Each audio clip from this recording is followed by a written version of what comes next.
Si vous avez fait quelque chose que vous jugez moche, peut-être que vous avez fait sans le savoir du anti-design.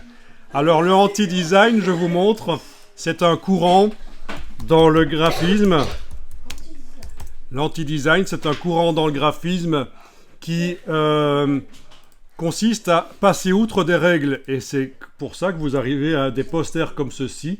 Expressément, c'est fait exprès, des posters qui cassent les règles du design. Voilà. Donc, mais il vaut mieux que ce soit fait par des gens qui quand même connaissent le graphisme et voilà, l'anti-design.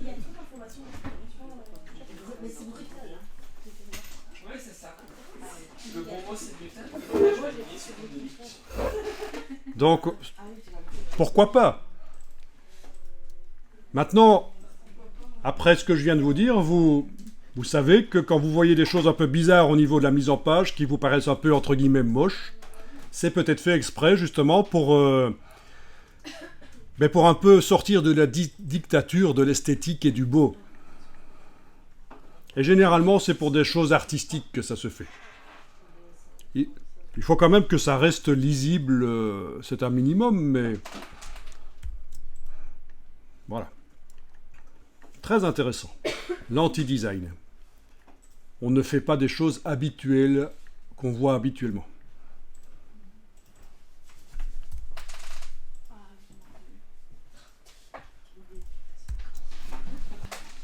Alors il faut quand même que je vous montre quelque chose aussi. Si je tape ici 60 millions de graphistes. Mais c'est fait exprès, c'est la référence à 60 millions d'amis, évidemment.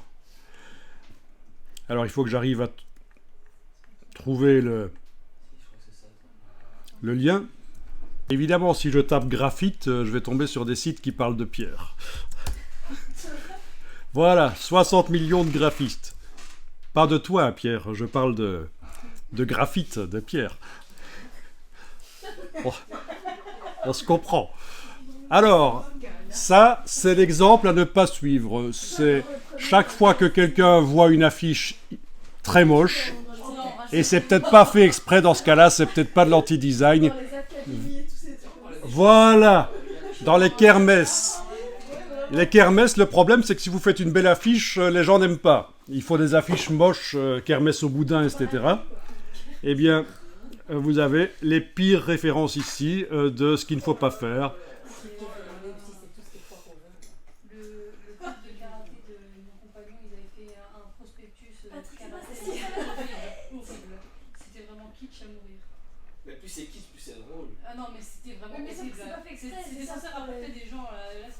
Voilà. C'est extrêmement moche. Et est-ce que c'est fait exprès? Je ne pense pas. Mais le problème, c'est que les gens sont tellement habitués à voir du moche comme ça, quand on leur fait une belle affiche, ça ne marche pas, ça passe pas. Alors ici, je vous ai tapé Pinterest Poster Design, parce qu'il y a des gens sur Pinterest qui récoltent les meilleurs posters. Et là, vous avez une chance de tomber, si vous êtes dans les résultats tous, donc pas les images dans Google, vous voyez sur Pinterest 730 idées de posters, etc. 900 idées de posters en 2023 sur Pinterest.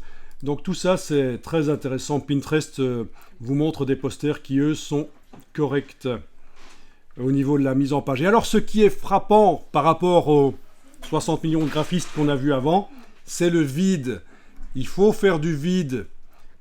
Alors du vide, ça ne veut pas dire nécessairement le blanc du papier, mais par exemple ici, pour ce poster, il y a pas mal de vide. Ici aussi, il y a pas mal de vide, vous voyez. Pas mal de vide sur le poster là. Parce que on doit composer avec le vide. D'accord ? C'est ça le secret pour avoir des beaux posters, c'est qu'il faut avoir laissé des endroits sans information. Si vous remplissez tout, ça ne va pas. En fait, en graphisme, plus il y a du remplissage, plus ça fait bas de gamme. Plus il y a du vide, plus ça fait haut de gamme. Ça, c'est intéressant pour toute communication que vous pourriez faire. Si vous voulez faire quelque chose qui a une sensation de haut de gamme, il va falloir faire du vide.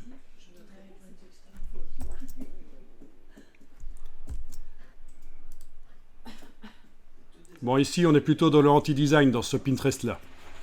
Oui, on est dans le anti-design, donc lui, il aime bien le anti-design. Je sais pas qui c'est, mais je suis allé voir ça, et voilà.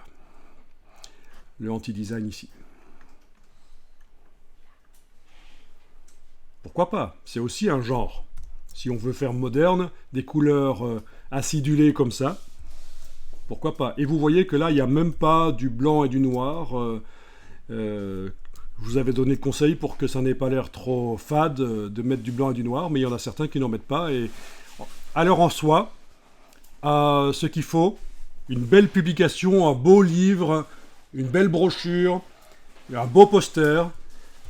Il faut que ça devienne un objet en soi, il faut que ce soit un objet graphique. C'est pas quelque chose qui va montrer une photo, qui va montrer la réalité, mais en soi, le graphisme devient un objet qu'on a envie de mettre au mur, par exemple. Donc ça, c'est le secret aussi, c'est qu'il faut que ça devienne quelque chose qu'on a envie de mettre au mur. Alors, et une astuce pour que ça devienne vraiment un objet, c'est de jouer sur les codes couleurs, sur la couleur. Il faut absolument qu'il y ait une identité couleur assez forte. Et tous ces posters, vous voyez qu'il y a des dominantes couleurs. Il y a une couleur en particulier à chaque fois. Hein. Du rose, du vert, de l'ocre. Voilà. C'est un objet graphique en soi. Donc, si vous commencez à mettre sur un poster une photographie, c'est pas très intéressant. Ça devient comme juste un support à une photo. Mais si vous commencez à jouer sur la typographie, la couleur, ça devient très intéressant. Donc je vous donne quelques astuces graphiques.